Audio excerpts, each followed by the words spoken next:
Hi, I'm Marty Nemko. Here's another short story of the type that's in my book, Soloists.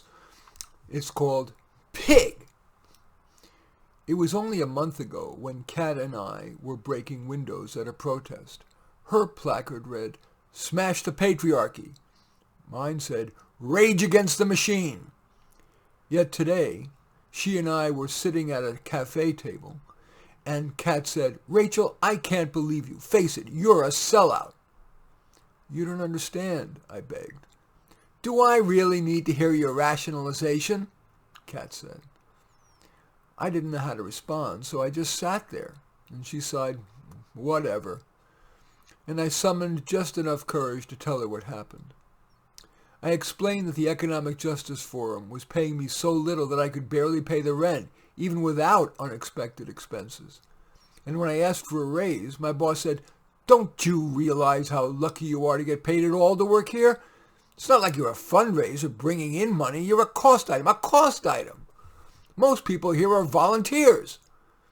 When I countered, "But I thought we were the Economic Justice Forum. What about our website, which says, 'Living wage, we demand a living wage'?" My boss rolled her eyes and said, "You just don't get it." And I quit, even though I didn't have another job. My landlord gave me an extension, but finally said, "You have to pay by the end of the month or I'm going to be forced to start the eviction process. My wife and I are living on the income from this duplex. We need the rent to avoid defaulting on the mortgage."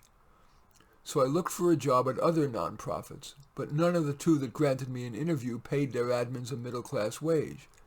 Finally, I gave in and applied at for-profits and got a job as an admin for a senior manager at Epic Nut and Bolt Company. I was afraid that my boss would be a jerk, especially because, he's a corporate executive, but he wasn't. No, he wasn't some new age guy who meditated and spent lots of time mentoring me. He mainly just worked his ass off. For example, one morning I came in and he was sleeping on the floor, using his sweater as his pillow. I asked why, and he said that a bus manufacturer's production line was held up because customs somehow couldn't find the paperwork that we sent for the bolt that attaches the bus's engine to the frame. So I stayed up, first trying to negotiate with customs, and when that didn't work, searching to find a company that would drop ship quality bolts so the bus company could receive them next day. I tried hard, but I failed, he said.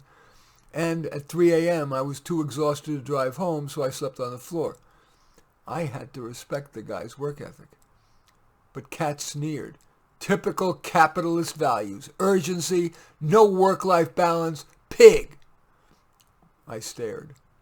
Anyway, that story is called Pig, and I welcome your thumbs up and accept your thumbs down. I always look forward to your comments, and especially like it if you hit the share button below. Share on your social media so that my efforts can have broader impact. And I am flattered if you choose to subscribe to my channel. And in any event, I do thank you for watching. I am Marty Nemko.